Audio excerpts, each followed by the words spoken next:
Welcome, my name is Sheehy. I'm the president of the Essex Base Ball Organization. I've been playing 19th century baseball by a variety of different rules now for since 2002. And been lucky enough over the years to play out on George's Island and numerous times. So this video is for Boston Harbor now and explaining some of the things that in various summers we would have been doing out on George's Island. Hopefully we'll be able to get out there this summer. So we have two different videos for you. One's going to be on the evolution of 19th century baseball, and the other one's going to be on some of the equipment that we use when we play 19th century baseball. Here is George's Island. When we play inside of the fort on the parade grounds. Really cool vantage point on where to play. You get some great views up above of us playing. So, here's us playing. I think this was probably 8 or 9 years ago. Out there. Another picture of us playing out there. Beautiful place to play. Beautiful place to go. Highly recommend it. Going out there. Here's that shot from above. You can see. Really beautiful place to play. But I'm going to talk first about the history of baseball in general. Here's a quote whenever I give talks. It kind of gets into why people started playing baseball, and it seems to be this is the quote from Old Boston Boys and the games they played, which was written by a guy who played a variety of sports in Boston in the 1860s. And he wrote this book about kind of his childhood experiences. It seems to be the natural instinct of a boy, as soon as he finds the use of his arms, to want to bat something, accompanied by the desire to see the object thus batted give some evidence of having been affected by it. This latter is naturally a bat of some kind, and it is patently brought back so that he may repeat the operation ad infinitum. If any of you guys out there have kids, just picture a toddler picking up a ball, hitting it with some kind of stick, some kind of wiffle ball bat. It's our natural instinct as human beings to want to throw something, hit something. I teach a variety of sports classes, and this is one of the things that throughout history, all civilizations have played bat and ball games to varying degrees. So, next. So whenever I give these talks, people ask me, well, who invented baseball? And it's a real tough question, okay? And there's a lot of theories, a lot of myths out there. If anybody recognizes this guy in the center, it's Abner Doubleday. And if you know the myth of Abner Doubleday, he was a Civil War general, was at Gettysburg, perfect person to be the inventor of our American game. So, Albert Spalding took a group of baseball players over to England. And when he was over there, he wanted to make money, obviously being a sporting goods manufacturer. And he wanted to make money and globalize the game of baseball. So while he was over in England, people over there just started booing baseball and calling it rounders. Rounders is a child's game played in England. Today, it's primarily played by women. So it's kind of insulting to our national game of baseball to be compared to a child's game. So he wanted to prove that baseball was a purely American game, played by Americans, and invented by Americans. So he sent out letters all over the country asking, who knows who invented baseball? And he got a letter from a mining engineer in Colorado, Abner Graves. And he said in 1839 he saw Abner Doubleday invent baseball in Cooperstown, New York. Spalding has the perfect genesis story. You have a Civil War hero. You have a nationally renowned figure as the inventor of baseball. Of course, Spalding just ran with it. And the myth, you still talk to people today, and people talk about the Doubleday myth. Unfortunately, Spalding didn't do any fact-checking. Doubleday was at West Point in 1839. Never claimed to have anything to do with baseball. He was actually best friends with one of the commissioners in baseball in the 19th century. And, you know, if I was somebody who invented the game of baseball, I'd be He's saying, hey, you should be thanking me for your job. So, next question, well, who invented baseball?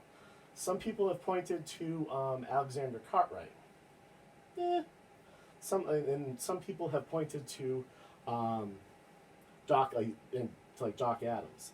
I like to think that the game was invented by the Knickerbockers in 1845, and they were the first ones to really codify the rules, play the rules, spread the rules. And what I mean by rules, I'll explain that in a minute. Diamond-shaped field, fair and foul territory, 9 players on a side, the things that we would recognize today as baseball, and they were the ones to kind of invent that and to codify that. But baseball and bat and ball games, like I said earlier, have been around forever. You go all the way back to ancient Egypt. You have people doing seeker hamat, or batting the ball. You see the pharaoh here holding a reed with a ball, getting ready to hit it. 1760, you see a reference to baseball being played. Obviously, it's not being played with a bat. Picture wiffle ball today. You know, the same kind of premise of baseball. You're taking the ball, throwing it, and then hitting it with some kind of bat and running to a safe area. Here they're using their hand, but they're still running to a safe area. Like those markers symbolize the bases. Another couple of examples. This is from Salem, Mass. In 1762, there was an ordinance in town preventing people from playing bat and ball, football and cricket and other games near the meeting house. That was because obviously it could break a window. So over the past, I'd say 20 years or so, a lot of newspapers are getting digitized and they're able to find a lot of this information. Here's just a couple other ordinances preventing or prohibiting bat and ball games from being played. Next slide. If you are interested in early baseball, I can't recommend these books enough. David Block, Baseball Before We Know It, he's finding and researching all kinds of different early bat and ball games, and he's tracing them to Europe. Really, really fascinating stuff on early bat and ball games. Baseball's First Inning, really interesting book. John Thorne's book, Baseball in the Garden of Eden, all have some stories about baseball being played in the 1840s, 1850s, and like the 1860s. Next slide. Now, there were different styles of bat and ball games being played in the 1840s and 1850s. And kind of like our Yankees-Red Sox rivalry, we have the Massachusetts game and the New York game. Obviously, the Massachusetts game was popular in Massachusetts and a lot of the New England states, and the New York game was popular in New York. Okay, you can see some of the differences just in the pictures. Okay, the Massachusetts game, you have a square-shaped field. The batter bats from the center here and runs to first base, second base, third base, home. Okay, runs in a square. To get a person out, you hit them with the ball. I play this with a bunch of my students. They really enjoy throwing the ball at each other. There's no foul territory. One time, actually, on George's Island, we were playing the Essex Baseball Club against Mudville, and we played the Massachusetts game. And I was batting, and usually I'm a righty. I got up lefty, and I turned around, and the catcher was standing there, and his eyes got big, and when I was going to hit the ball right at him. Luckily, I missed. But everything is fair. After 1858, in the Massachusetts game, the game was played until the team had scored 100 runs. They only had 1 out an inning, so there's an example of a game in Western Mass that took 3 days to be played. So that was the Massachusetts game. The New York game, which eventually won out, you see the diamond-shaped field. You had fair and foul territory. You played for 9 innings. Bases were 90 feet apart, just like today. You had 9 fielders. In the Massachusetts game, you had 11, 12, 13 fielders. It kind of depended upon what teams agreed to. So those are some of the major differences between the two games. New York game in the 1850s, obviously, like I said, it was centralized in New York. You would have a first nine, a second nine, and a muffin nine. It was kind of like a fraternal organization. These people would get together and you know, they would kind of like a Elks or a Legion of a kind of a fraternal organization. It was played for fun and recreation. Um, Again, it was all about going out and getting exercise.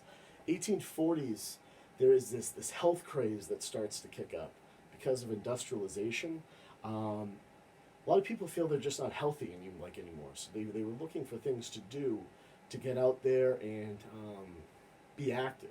And one of the ways that they did that was by creating these clubs and starting these teams.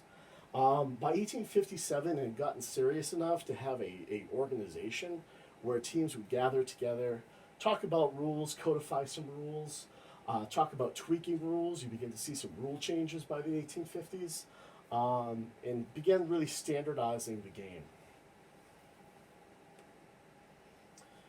Great picture here. This is a Guinness advertisement from the 1880s. I always like it because you have a couple players sitting around having a drink. And again, it was all about people who were of the same socioeconomic status coming together, playing. It was competitive, but it was all about having fun and being gentlemanly, for the most part, gentlemanly. But they would gather together out after the games. They would celebrate and they would cheer each other. But by the start moving into the 1860s, you begin to see some shifts. You begin to see all of this was amateur, but then people started getting fake jobs, fake like being paid to be a part of a team. If anybody has seen the new show on Netflix about football, started paying players to come and join their teams. Same type of thing here. Now, when did the New York style come to Massachusetts? The first game was played September 9th, 1858 on Boston Common. And you had a team from Portland, Maine come to Boston to play them. And Portland won 47-42. Football scores. These are kind of like, if you look at early games, there's a lot of football scores. And that's because people hadn't grown up playing like they have today. Equipment wasn't really standardized. The fields that they played on weren't perfectly manicured. So a lot of people who it was really kind of an ugly game at like times. Baseball in the 1860s. It continued through the Civil War. Go to the next one. Civil War helped spread the game. People from different parts of the country were exposed to the game. You also began to see rules being published in newspapers and things like that really helped spread the game of baseball. The baseball boom after the Civil War, teams were springing up everywhere. If you are interested in that, please check out Proto Ball. There's a lot. They're uncovering teams every couple of months. They're starting to catalog all the different teams that started playing.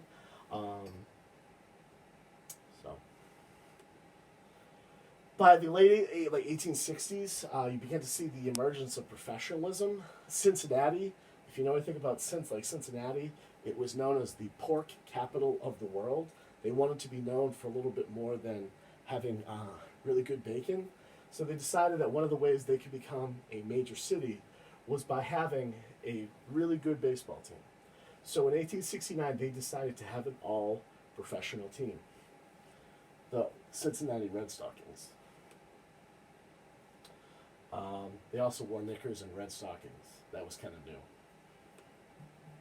And this is how much they paid their players. And if you think about $1,000 for a player to be paid to play baseball, that was astronomically high. We think about salaries of players today. Well, salaries back then were pretty high too. Even a substitute made $600, which was far more than your average factory worker. And they traveled all over the country, going 57-0. They traveled the East Coast. They traveled to California, Nebraska, Kentucky, because the Transcontinental Railroad traveled all over the country, playing all kinds of different teams and beating every single team. Next slide. They continued into the 1870s, or 1870, winning 24 more games before losing to the Brooklyn Atlantics in 11 innings. After the loss, it was kind of expensive to house a professional baseball team, so Cincinnati decided they were going to step back and become an amateur team again. And what happened in 1871? Where did all these players go? Boston. And you had the Boston Red Sox in 1871. In professional baseball, why don't we all do it? So the National Association of Professional Baseball Players was formed, and it lasted 1871 to 1876. I really love this picture here. I hope you can see it. It's an umpire in a crow's cage, and people are going after him. One of the complaints about the National Association was they didn't have professional umpires, and it was dominated by the Boston Red Sox. The Red Sox won the championship every year except one. It was kind of a very loose league. All it took was $10 to get in. So teams would join the league, and then they're like, yeah, this isn't working out too well. They would step away. It really wasn't. People were drinking. Salaries were high. It wasn't successful. It wasn't very organized. So after the 1875 campaign ended, a change had to happen, and that change happened with William Hulbert. Go to the next one. He decided he was going to form an organization run by owners and make it more professional. So he created the National League, and this is the same National League that we know today. He was from Chicago. Each charter member of the National League had to have a population of at least 75,000. So they were looking for large cities. Players were forbidden to drink both on and off the field. You couldn't serve alcohol at games. Sunday games were abolished. Ticket prices were set at 50 cents, so you're looking to keep the riffraff out. League schedules would be set. So again, you see the emergence of professional baseball here. Now, if you have any questions, that was just a quick overview up to 1876. If you have any questions, feel free to contact me.